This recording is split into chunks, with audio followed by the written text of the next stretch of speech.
अगर आप भी चाहते हैं बिट्टू मलंगिया इंटरटेनमेंट का ऑडियो वीडियो सबसे पहले आप तक पहुंचे, तो लाल बटन को दबाकर चैनल को सब्सक्राइब करें और बेल आइकन दबाना ना भूलें।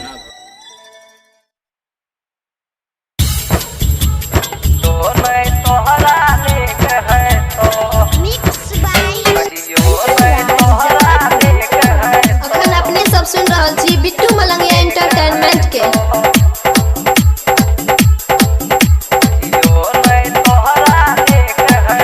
जान छोड़ के ससुरा तू जइबे कहियो न तोहरा निक है तो। जान छोड़ के ससुरा तू जइबे कहियो न तोहरा निक है तो। एने तोहर डोल जतो, एने तोहर डोल जतो, एने औरती हमर सज जतो। जान छोड़ के ससुरा तू जइबे कहियो नहीं तोहरा निक है तो। जान छोड़ के ससुरा तू जइबे कहियो नहीं तोहरा निक है तो। एने तोहर डोल जतो, एने तोहर डोल जतो, एने औरती हमर सज जतो। जान छोड़ के ससुरा तू जइबे कहियो नहीं तोहरा निक है तो। आप सुन रहे हैं बिट्टू मलंगिया इंटरटेनमेंट को।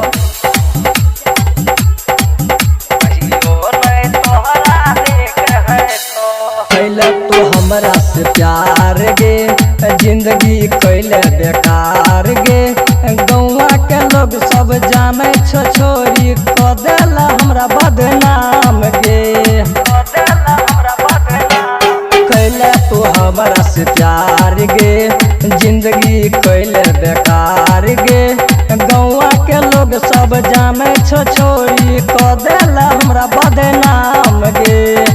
दोसरा नाम के सिनुरा गे, दोसरा नाम के सिनुरा गे। तोरा मंगिया में कलिए सहज जेतो। जान छोड़ के ससुरा तू जइबे कहियो नहीं तोहरा निक है तो।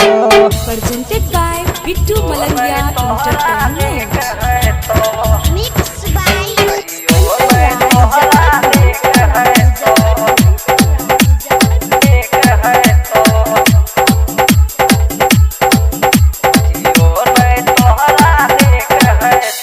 छोड़ के तू जेबे ससुराल गे, कहे छो मिथल से लाल गे।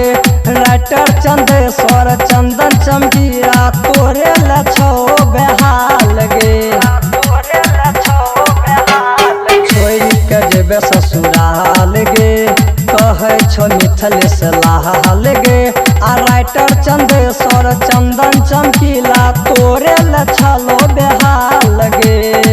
मन के बात न कही है तू, मन के बात न कही है तू। नट भतरा तोहरा छोड़ देतो। जान छोड़ के ससुरा तू जइबे कहियो नहीं तोहरा निक है तो। जान छोड़ के ससुरा तू जइबे कहियो नहीं तोहरा निक है तो।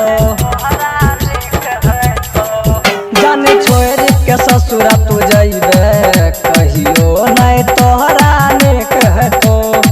एने तोहर डोल जतो, एने तोहर डोल जतो, एने औरती हमर सज जतो। जान छोड़ के ससुरा तू जइबे कहियो नहीं तोहरा निक है तो।